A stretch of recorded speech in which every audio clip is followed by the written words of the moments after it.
देखिए, आज हम जिस ऑपरेशन को डिकोड करने वाले हैं ना, वो किसी हॉलीवुड थ्रिलर से कम नहीं है, बल्कि सच कहूं तो उससे भी कहीं ज्यादा रोंगटे खड़े करने वाला है। इमेजिन कीजिए, पाकिस्तान का इस्लामाबाद शहर, चिलचिलाती धूप और मशहूर फैसल मस्जिद की सफेद सीढ़ियां। वहां धूल और भयंकर गर्मी के बीच एक इंसान बैठा है जिसे देखकर शायद आप और हम मुंह फेर लें, बिल्कुल एक जिंदा लाश की तरह। उलझे हुए बाल, भिन भिनाती मक्खियां और ऐसे फटे पुराने कपड़े जिन पर पसीने और कीचड़ की मोटी परत जमी है। जब भी वहां कोई वीआईपी गाड़ी रुकती, वो पागलों की तरह भागकर उसे अपने कपड़ों से साफ करने लगता। लेकिन इस गंदे और पागल से दिखने वाले इंसान के पीछे एक ऐसा खौफनाक मिशन चल रहा था जिसका आप अंदाजा भी नहीं लगा सकते।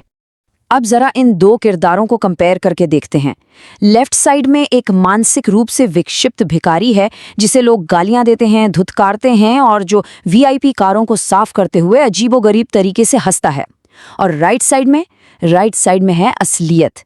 इस घिनौने रूप के अंदर भारत की खुफिया एजेंसी रॉ का एक बेहद हाई लेवल, धैर्यवान और खतरनाक ऑपरेटिव छुपा था। मतलब सोचकर ही सिहरन होती है कि एक हाईली ट्रेंड जासूस अपनी पूरी पहचान मिटाकर एकदम दुश्मनों के बीच इस लाचार हालत में कैसे रह सकता है। ये सिर्फ एक पागलपन का नाटक नहीं था यार, ये एक बहुत लंबे इंतजार की शुरुआत थी। तो आपके मन में सवाल आ रहा होगा कि आखिर ये सब शुरू कैसे हुआ, राइट?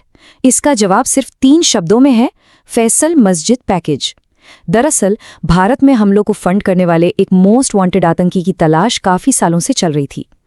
करीब 5 साल तक कोई भी सुराग नहीं मिला था और फिर अचानक से खुफिया एजेंसियों ने एक मैसेज इंटरसेप्ट किया।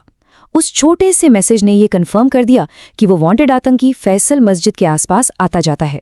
बस इसी एक सुराग के मिलते ही हमारे उस एजेंट को भिखारी के वेश में वहां रेकी करने के लिए प्लांट कर दिया गया। पर देखिए, ये कोई आसान काम तो था नहीं। एक भिखारी का बार बार वीआईपी कारों के इतना करीब जाना वहां के सिक्योरिटी चीफ तारिक की नजरों में खटकने लगा। उसे शक हो गया और इसके नतीजे बहुत भयानक थे। गार्ड्स ने उस भिखारी को सड़क से बेरहमी से घसीटा और मस्जिद के अंदर बने एक गुप्त अंधेरे पूछताछ कक्ष में ले जाकर फेंक दिया। वहां सिर्फ एक पीली सी बत्ती जल रही थी। तारिक को पूरा यकीन था कि ये पागलपन सिर्फ एक दिखावा है और ये आदमी किसी बड़ी साजिश का हिस्सा है। और फिर वहां शुरू हुआ बर्बरता का एक ऐसा खौफनाक दौर जिसे सुन के ही रूह कांप जाए। उस इंटेरोगेशन रूम में जो हुआ ना, वो इंसानियत की हदें पार करने वाला था। सिक्योरिटी चीफ गुस्से से पागल हो रहा था। उस एजेंट के चेहरे पर अनगिनत थप्पड़ पड़े, लातों से मारा गया, उसे जमीन पर कुचल दिया गया। सच कहूं तो कोई भी आम इंसान इस दर्द में टूटकर सब उगल देता, लेकिन खून से लथपथ फर्श पर रेंगते हुए भी वो एजेंट सिर्फ एक ही लाइन बड़बड़ाता रहा, साहब की गाड़ी, मुझे भी बिठा लो, जन्नत जाना है। मतलब दर्द की इंतहा हो गई थी, पर उसने 1 सेकंड के लिए भी अपने किरदार को नहीं छोड़ा। और उसी भयानक टॉर्चर और उसके इस अटूट पागलपन ने आखिरकार तारिक के शक को हरा दिया।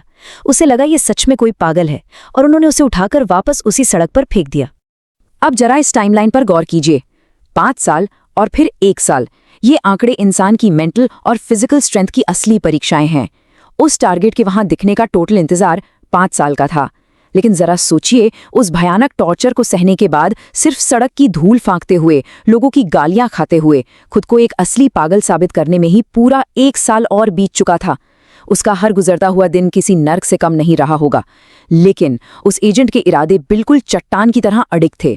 ये टाइमलाइन हमें बताती है कि अंडरकवर मिशंस में सब्र की क्या कीमत चुकानी पड़ती है। और फिर आखिरकार वो दोपहर आ ही गई। भारी वीआईपी सिक्योरिटी के बीच गाड़ियों का एक काफिला वहां आकर रुकता है और बीच वाली गाड़ी से वो मोस्ट वांटेड आतंकी बाहर निकलता है। इतने करीब से अपने सबसे बड़े दुश्मन को देखकर जाहिर सी बात है उस जासूस का खून खौल उठा होगा। ऐसा लगा होगा कि बस नंगे हाथों से ही इसका काम तमाम कर दे। लेकिन प्रॉब्लम ये थी कि इस वक्त एजेंट के पास न तो कोई हथियार था और ना ही पीछे कोई बैकअप टीम थी। अगर वो थोड़ा भी जज्बाती होता ना, तो गार्ड्स उसे पल भर में गोलियों से छलनी कर देते। उसने अपने उबलते हुए गुस्से को अंदर ही दबाया और वापस से अपने उसी पागलपन के नाटक में लग गया। टारगेट लॉक हो चुका था, पर अब सबसे बड़ी जरूरत थी एक हथियार की। अब कहानी एक अलग ही मोड़ लेती है।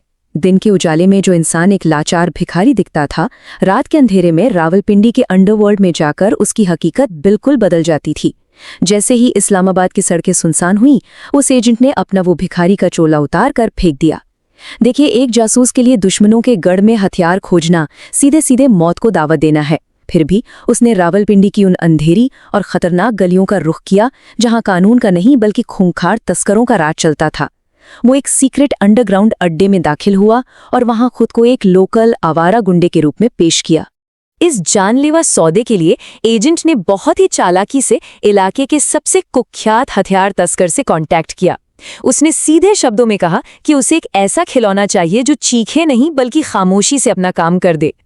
जैसे ही एजेंट ने रॉ की तरफ से दिए गए पैसों की एक मोटी गड्डी टेबल पर फेंकी, तस्कर की आंखें चमक उठीं। डील पक्की हो गई। एजेंट को मिली एक अचूक रशियन पिस्तौल, एक टॉप क्वालिटी का साइलेंसर और 9mm की गोलियां। अब उसके हाथ में वो खामोश बारूद आ चुका था जिसका उसे बेसब्री से इंतजार था। अब ये जो नंबर है ना 11, ये कोई मामूली नंबर नहीं है। हथियार मिलने के बाद असली इम्तिहान तो अब शुरू हुआ था। पूरे 11 महीने तक उस एजेंट ने उस लोडेड ठंडी रशियन पिस्तौल को अपनी उसी फटी पुरानी जैकेट के अंदर अपने सीने से बांध कर रखा।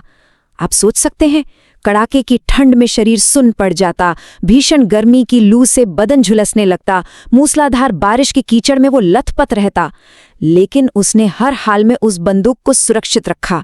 भूख, मौसम की मार, सब कुछ सहा, लेकिन पूरे 11 महीनों तक वो पत्थर की तरह अपनी उसी जगह पर डटा रहा।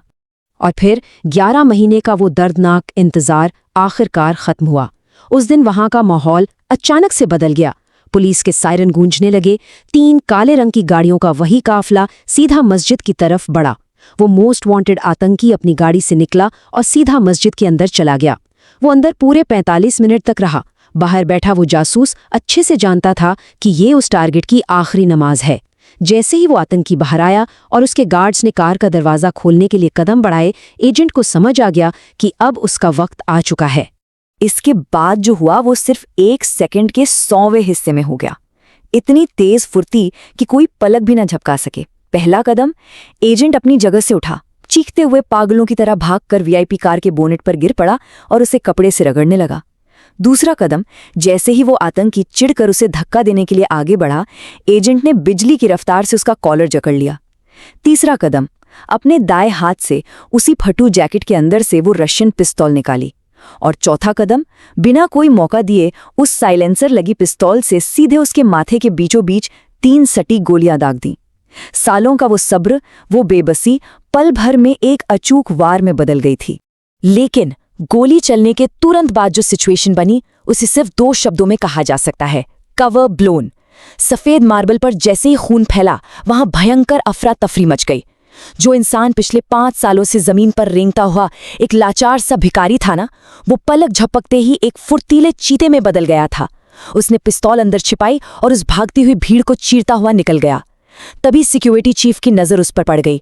वो एकदम सन्न रह गया ये देखकर कि जिसे वो पागल समझता था, वो अब एक प्रोफेशनल कमांडो की रफ्तार से दौड़ रहा है।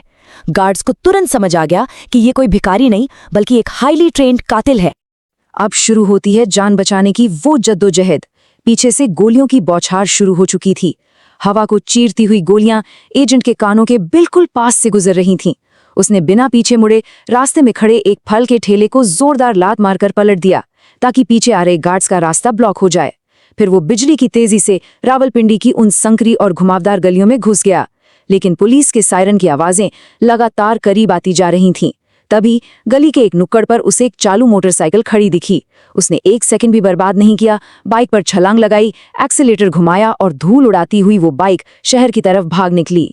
उन तंग गलियों को चीरती हुई वो बाइक अब एक चौड़े और सुनसान हाईवे पर आ चुकी थी। चेहरे से ठंडी हवा टकरा रही थी और शायद एक पल के लिए उसे लगा भी होगा कि चलो एस्केप सक्सेसफुल हो गया। लेकिन तभी आता है इस कहानी का सबसे भयानक मोड़, trapped on the highway. Agent ने जैसे ही पीछे मुड़कर देखा तो दूर से पुलिस की दर्जनों गाड़ियां अपनी लाल नीली बत्तियां चमकाती हुई और सायरन बजाती हुई पूरी रफ्तार से उसी का पीछा कर रही थीं। उसने बाइक की स्पीड और तेज कर दी, अपनी आखिरी हद तक। लेकिन तभी उसने सामने देखा। सामने से भी पुलिस की भारी गाड़ियों का एक बड़ा काफिला उसी की तरफ बढ़ता हुआ नजर आ रहा था। और इसी के साथ हम इस पूरे विश्लेषण के सबसे बड़े और खौफनाक सवाल पर आके खड़े हो जाते हैं। आगे और पीछे दोनों तरफ से पुलिस की पूरी घेराबंदी हो चुकी थी। भागने का कोई रास्ता नहीं बचा था और मौत बिल्कुल सामने खड़ी थी। तो अब सोचने वाली बात यह है कि क्या इतने सालों के सब्र और एक सक्सेसफुल ऑपरेशन के बाद क्या ये इस जासूस के मिशन का दुखद अंत था, या फिर क्या ये किसी ऐसे इम्पॉसिबल एस्केप की शुरुआत थी जिसकी कोई इंसान कल्पना भी नहीं कर सकता। इसका जवाब जो भी हो, लेकिन इस पूरी घटना ने ये साबित कर दिया कि अपने देश और अपने मिशन के लिए एक इंसान किस हद तक जा सकता है। आज की इस चर्चा में हमारे साथ जुड़े रहने के लिए आपका बहुत बहुत शुक्रिया।